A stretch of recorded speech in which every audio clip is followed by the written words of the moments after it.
Hello, আশা করি তোমরা সবাই ভালো আছো, আমিও ভালো আছি। তো চলো আজকে বানাবো চিংড়ি মাছের ভাপা।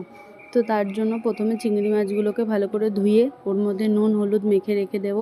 তারপরে গরম তেল কড়াইয়ের মধ্যে দিয়ে মাছগুলোকে ভেজে নেবো। ভেজে নেওয়ার পরে হালকা করে যখন ভাজা হয়ে যাবে ওটা একটা পাত্রের মধ্যে রেখে দেবো।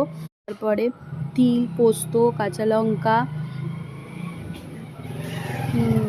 দিয়ে ওটাকে ভালো করে পেস্ট করে নেবো। পেস্ট করে নেওয়ার পেঁয়াজগুলোকে ভেজে নেব হালকা করে। ভালো করে ভেজে নেওয়ার পরটির মধ্যে মাছগুলোকে তুলে রাখা যে পাত্রে আছে সেটার মধ্যে পেস্টগুলোকে দিয়ে দেবো। দিয়ে দেওয়ার পরে কাঁচা সর্ষের তেলটাকে দিয়ে দেবো। ওর ওপরে আমি ধনে পাতা ছিটিয়েছি, তোমরা না দিলেও পারো। তারপরে আমি একটা কড়াইতে জল দিয়ে দেবো।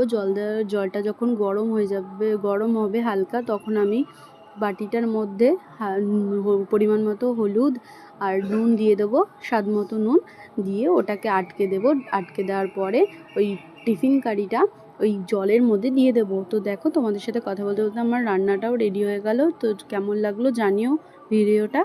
Tata, by.